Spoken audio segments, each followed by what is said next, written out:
Avec nous le président de Quatre-Rivières, André Brizard, et puis Edouard Butin. Edouard, on va te laisser la parole. Doublé aujourd'hui, bon match du FC Sochaux. Ouais, un bon match de l'équipe entière. Après, d'un point de vue personnel, ça fait toujours plaisir de marquer, mais voilà, l'important aujourd'hui, c'était surtout que l'équipe fasse un bon match. C'est ce qu'on a fait, je pense, ça permet de se prendre ses buts à la fin, mais dans l'ensemble, c'était plutôt bien, donc une bonne journée et un bon match. Alors, on a vu du monde. André, vous êtes content, et puis tout particulièrement, recevoir votre petit-neveu à domicile, ça doit faire quelque chose, non? Mais bien sûr, c'est toujours un grand plaisir de recevoir Edouard ici au milieu de sa famille, parce qu'il était largement représenté aujourd'hui sur le stade. C'est un immense plaisir. Le résultat est équitable. 2 buts d'Edouard. Je te félicite, Edouard. Mais il ne faut pas que tu arrêtes là. Non, ça continue. C'est le but. Le message est passé. Surtout, il va les mettre en Ligue 1 maintenant. Voilà. Merci. Avec nous, Florent Berengui. Florent, ce sera un match nul contre Dijon. C'était plutôt un bon match aujourd'hui. Oui, c'est vrai que on fait un match nul, c'était un bon match. Il y avait la chaleur, c'était pas évident. Physiquement, les équipes ont bien travaillé en plus depuis le début. Là, nous, on a fait une grosse semaine. C'est bien de retrouver le rythme. Le principal, c'était de prêt pour le championnat. Mais voilà, on avait à cœur, on voulait se rattraper les derniers résultats. On fait match nul, on menait 2-1. C'est dommage qu'on ait pris ce deuxième but, mais bon, il n'y a pas tout acheté et c'est encourageant pour la suite. C'est très personnel, c'est la première fois que tu jouais contre ton ancienne équipe avant peut-être de les rejouer en championnat. Ça fait un petit quelque chose quand même? Ouais, ça fait toujours plaisir. Je connais la plupart du groupe, du staff. Et donc ça fait plaisir de jouer contre eux. Puis ouais, on verra si dans les prochaines semaines on s'affronte en championnat ou pas. Avec l'histoire de Lens, on en saura plus bientôt. Est-ce que ça perturbe le groupe, ça, non? Pas spécialement? Non, pas spécialement. Après, c'est toujours délicat de ne pas savoir dans quel championnat va commencer. Mais bon, pour le moment, on se met dans la tête qu'on est en Ligue 2, qu'on va démarrer contre Orléans et on verra par la suite. Merci Paul. Merci.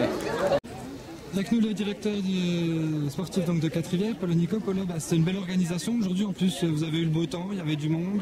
4 buts, c'est plutôt pas mal. Oui, c'était une belle fête du foot, on va dire, avec 2 belles équipes qui ont joué le jeu. Et puis en plus, les spectateurs ont pu voir un peu de spectacle. Donc c'est très bien, tout le monde repart content.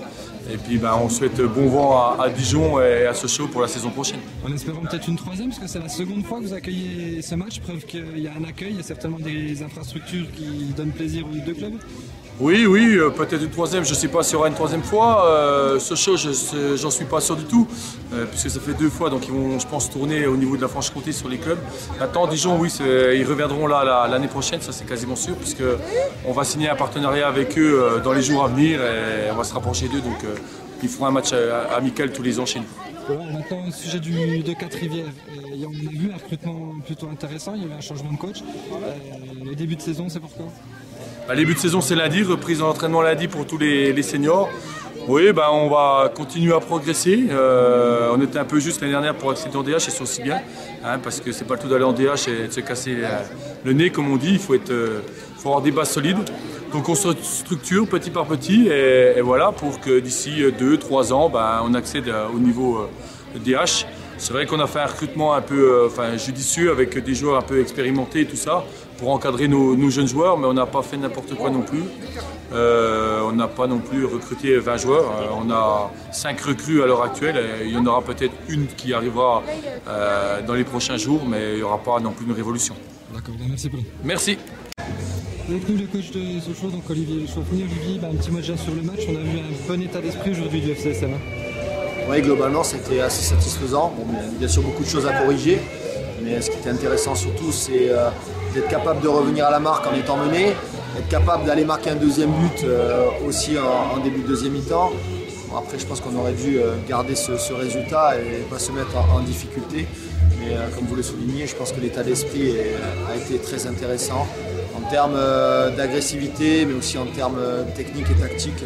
Je pense que depuis le début de la reprise, je pense que c'est un match dont il faudra s'appuyer dessus. Un petit mot maintenant sur l'extra sportif. On sait que vous êtes dans une situation inconfortable, c'est pas forcément simple tous les jours pour les joueurs, notamment l'encadrement aussi. Oui, c'est pas simple, mais on doit être capable de s'adapter malgré tout. C'est vrai qu'on aimerait que la situation soit beaucoup plus claire. Maintenant, les instances ne nous permettent pas de l'être. Il va falloir continuer déjà à se préparer. Et puis peut-être qu'avec un peu de chance, on aura peut-être une semaine de plus pour se préparer. Et si ce n'est pas le cas, on sera à fond fixé sur nos objectifs, c'est-à-dire se battre pour la remontée l'année prochaine. Donc, c'est une bonne saison, Olivier. Merci à vous aussi.